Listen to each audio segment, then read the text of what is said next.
제가 저희 동네 학교 앞에 지나가다가 신기한 광경을 보았습니다. 학부모 학생들이 학교 앞 가게 앞에서 줄을 서 있더라고요. 심지어 가게에서 파는 이게 가격도 싸지 않았습니다. 그리고 한 손에는 나무꼬치 같은 것을 들고 있었는데요. 이게 뭔가 하고 보니 탕후루더라고요. 집에 와서 인터넷을 검색해보니 이게 요즘 10대, 20대 친구들 사이에서 선풍적인 인기를 끌고 있다네요. 이건 마치 제가 어릴 때 분식집 앞에서 컵떡볶이 피카츄를 먹는 것을 본 어른들의 시각일까. 햄버거, 켄터키 치킨. 한국에서는 왕푸징이나 대로변에 가면 흔하게 먹는 간식거리가 한국에는 2010년 후반부터 들어오기 시작한 거죠. 처음에는 화교들이 많은 인천 차이나타운 같은 곳에 한두 군데 보이던 것이 언제부터인가 탕후루가 학생들 사이에 선풍적인 인기를 끌면서 국민 간식으로 떠올랐습니다. 근래에는 또 마라탕도 유행했잖아요. 근데 그 와중에 탕후루가 또 유행을 하는 겁니다. 심지어 어떤 마라탕 집에서는 후식으로 탕후루를 주는 데도 있다고 하네요. 그럼 왜 이렇게 탕후루가 학생들 사이에서 유행을 하냐면요, 탕후루는 시각적으로 엄청나게 화려해요.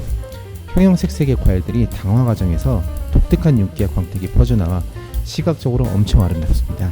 이 시각적 매력은 사진을 찍기도 참 좋아서 소셜미디어에 선풍적인 인기를 끌게 되었고요. 특히 젊은 세대들이 빠질 수밖에 없겠다는 생각이 드는 게 유튜브 쇼츠나 인스타그램이나 인플루언서나 연예인들이 형형색색의 탕후루를 먹는 걸 보면 제가 학생이라도 한 번쯤은 먹고 싶은 생각이 들 정도입니다. 그리고 맛가질감이 기존의 간식들과는 차별이 되었다고 합니다. 달콤한 당과 과일의 산뜻한 맛이 어우러져 상큼한 느낌을 주고 탕후루의 겉간의 질감 차이가 먹을 때 더 흥미로운 느낌을 준다고 하네요.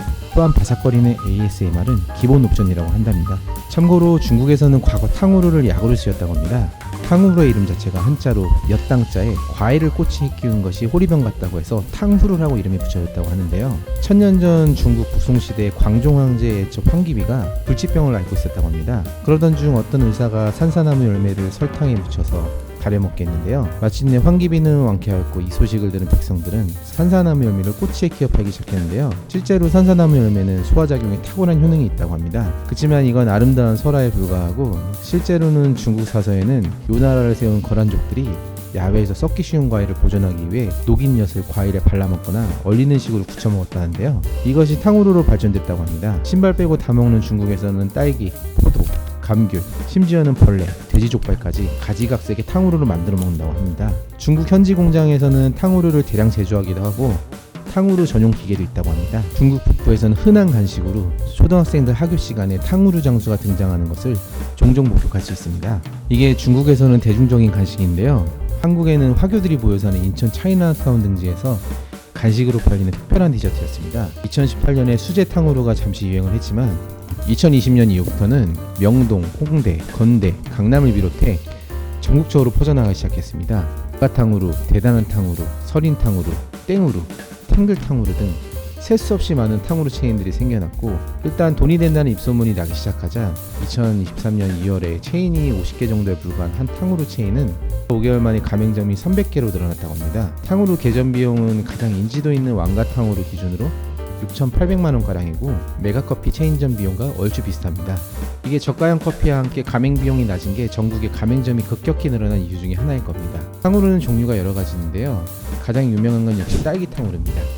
다음이 샤인머스킷, 귤, 파인애플, 체리, 거봉 정도로 인기가 많다네요. 가격은 꼬치 하나당 3,000원에서 4,000원 사이입니다. 제가 장사하는 사람이 아니라 탕후루 장사하시는 분들을 카페에 들어가서 미팅을 해보니 탕후루는 원가율이 대략 30% 정도라고 하고 마진율은 보수적으로 잡으면 40%, 최고 7에서 80% 정도 된다고 합니다.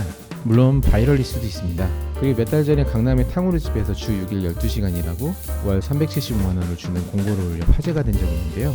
이에 모은 뉴스 PD가 직접 탕후루 가게를 찾아가서 알바를 해본 결과 예상외로 노동 강도가 세어 꽤나 힘들었다고 합니다.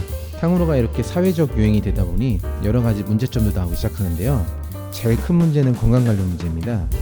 애초부터 과일이 당덩어리인데 건강에 안 좋은 당에 더 건강에 안 좋은 물엿과 설탕을 코팅하니 이게 요단강 건너는 지름길이란 말이 여기저기서 나오고 있습니다.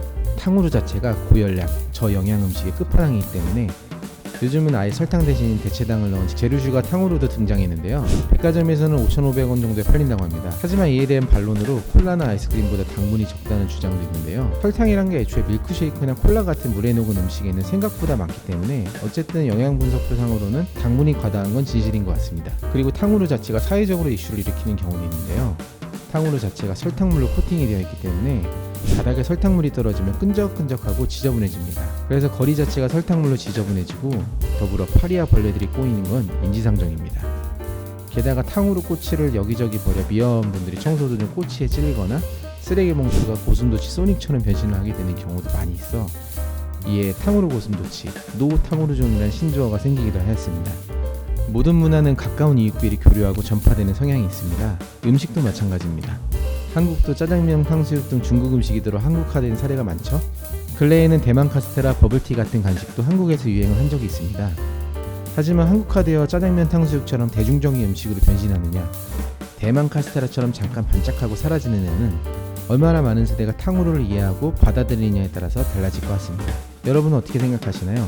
탕후루가 과연 역사의 뒤안길로 사라진 수많은 음식처럼 사라질까요? 아니면 대중적인 간식으로 자리 잡게 될까요? 저도 탕후루가 몇 년 뒤 아니 몇 달 뒤에 어떻게 될지 벌써부터 궁금해지네요. 오늘 영상은 여기까지 하겠습니다.